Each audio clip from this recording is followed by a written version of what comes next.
Hello everyone. स्वागत है आपका हमारे channel study for success with Ankit में।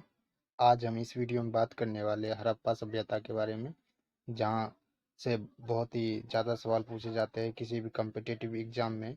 अगर आप किसी भी कम्पिटिटिव एग्जाम की तैयारी कर रहे हैं तो इस वीडियो को लास्ट तक ज़रूर देखें और इस वीडियो का रिव्यू ज़रूर लिखें कमेंट बॉक्स में कि आपको कैसा लगा हमारा वीडियो। तो चलिए शुरू करते हैं अपने वीडियो को। हम सिर्फ इस वीडियो में इम्पोर्टेंट पॉइंट डिस्कस करेंगे जहां से सवाल आएंगे, और इसको जल्द ही जल्द मतलब कंप्लीट करेंगे मात्र 6-7 मिनट के अंदर। तो आप इस वीडियो को लास्ट तक जरूर देखें और इस वीडियो का बेनिफिट जरूर ले भाई। चलते अपने सेशन को शुरू करते हैं। हड़प्पा सभ्यता। हड़प्पा सभ्यता की सर्वमान्य तिथि 2500 ईसा पूर्व से 1750 ईसा पूर्व माना जाता है। यहाँ पे थोड़ा सा टाइपिंग मिस्टेक है तो उसे आप देख लीजिए। उसके बाद यह एक नगरीकृत सभ्यता थी।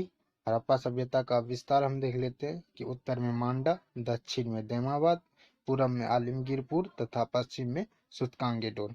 उत्तर में मांडा यानी कि मांडा जो है ये है जम्मू कश्मीर में। और मांडा किस नदी पे स्थित है? तो मांडा है चिनाब नदी पे। और उसके बाद दक्षिण में देमाबाद। दक्षिण में देमाबाद आपका नीचे हो जाएगा और ये महाराष्ट्र में है, और यह जो है गोदावरी नदी के निकट है। और ये पूरब में आलमगीरपुर यहाँ पे है। पूरब में आलमगीरपुर ये जो है मेरठ में है, हिंडन नदी के किनारे। और पश्चिम में सुतकांगेडोर ये दासक नदी अफगानिस्तान में है। तो इसे आप इस पॉइंट को भी आप जरूर याद रखिएगा। चलिए चलते अगले स्लाइड की तरफ।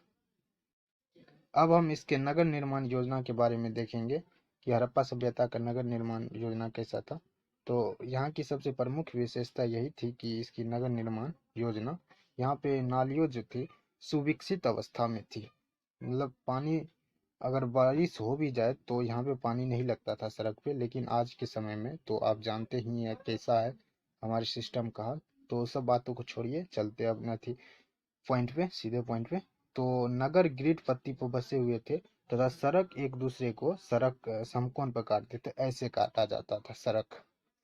धौलावीरा एक एकमात्र ऐसा जगह था जहां जो 3 भागों में विभक्त था: दुर्ग, मध्यम शहर तथा निचला शहर।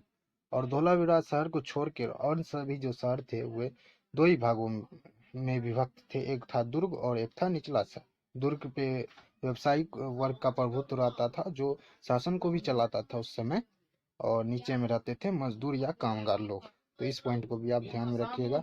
अगला पॉइंट है अपना, सिंधु सभ्यता में मंदिर के अवशेष प्राप्त नहीं हुए।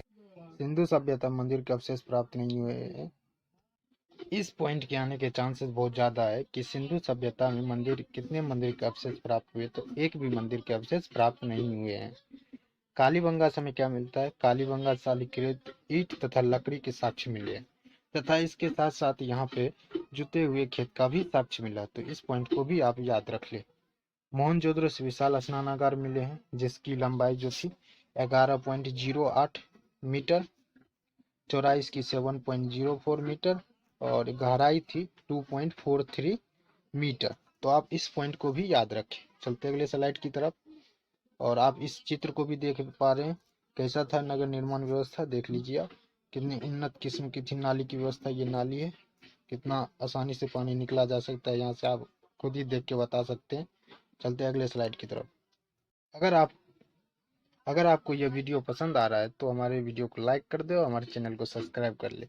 चलते हड़प्पा सभ्यता के लोग किस तरह के आर्थिक क्रियाकलाप करते थे उनके बारे में भी देख लेते हैं कि कैसे उनका कामकाज था। तो उन लोगों का हड़प्पा सभ्यता में कृषि ही आर्थिक व्यवस्था का मुख्य आधार था।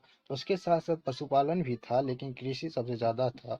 हड़प्पा वासी मुख्यतः कपास, जौ, गेहूं इत्यादि की खेती करते थे, जो कि सर्वप्रथम कपास यहीं के आदमी ने उपजाया।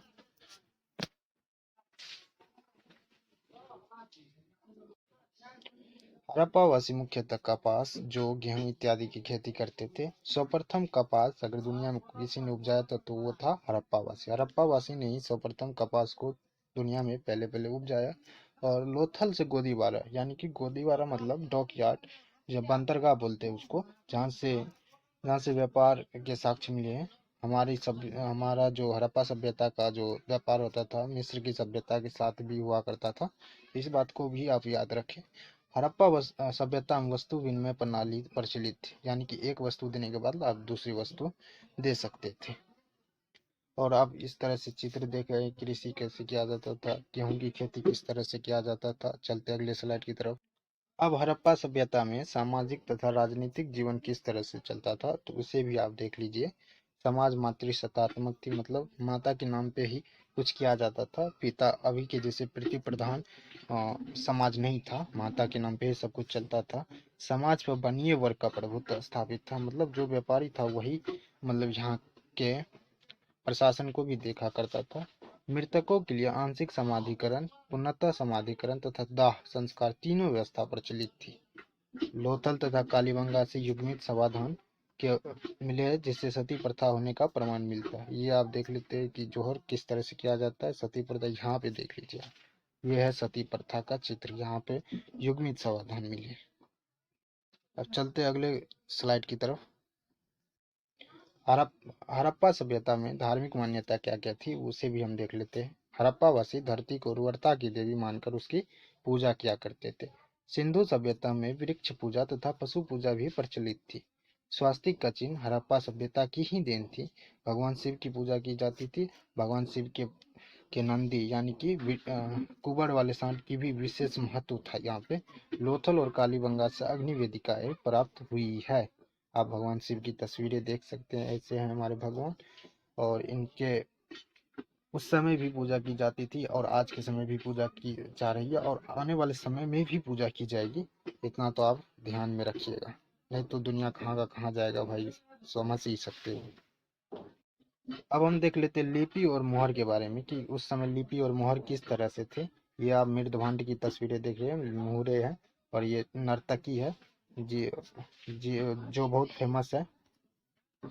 लिपि लिपि यहाँ की चित्रात्मक थी, यानी कि लिपि को चित्र के भाव से देखा जाता था। लिपि दाएं से बाएं की ओर लिखी जाती थी और जब अगली पंक्ति लिखा जाना था तो उसको बाएं से दाएं की ओर लिखी जाती थी। ठीक है।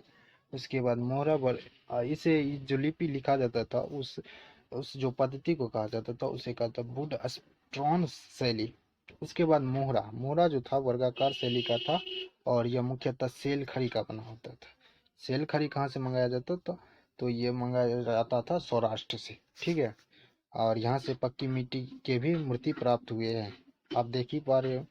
चलते अगले स्लाइड की तरफ और देख लेते हैं क्या है अगले स्लाइड में। और हम देख लेते हैं कुछ सम इम्पोर्टेंट फैक्ट्स। जैसे हड़प्पा की खोज दयाराम साहनी ने की, तो हड़प्पा की खोज दयाराम साहनी ने की। और हड़प्पा किस नदी के किनारे है, तो हड़प्पा रावी नदी के किनारे स्थित है। और मोहनजोदड़ो मोहनजोदड़ो की खोज राखलदास बनर्जी ने की और मोहनजोदड़ो जो है सिंधु नदी के किनारे है।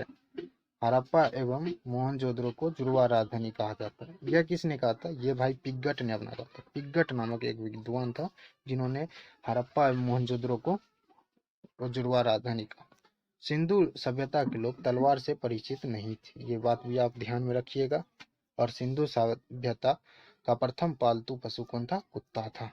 मानव द्वारा प्रथम प्रयोग धातु तांबा था, इसीलिए इसे कांस्य युगीन सभ्यता भी कहा जाता है। तो आपने देख लिया कि कैसे हमने अपने हड़प्पा सभ्यता के मोस्ट इम्पोर्टेंट पॉइंट को डिस्कस कर लिया।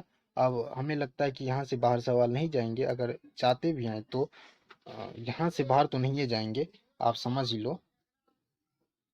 अगर जाने का कोई भी चांस होगा तो हम उसे एमसीक्यू के फॉर्म में अभी डिस्कस कर लेंगे, कल आएगा उसका वीडियो। तो आप इसे देखते रहे और हमारे चैनल को सब्सक्राइब कर ले। अगर आपके मन में कोई भी शंका हो इस वीडियो से संबंधित तो हमें जरूर कमेंट बॉक्स में लिखे, हम आपके रिप्लाई देने के लिए सदैव तत्पर हैं। तो चलिए मिलते हैं अगले वीडियो में, धन्यवाद।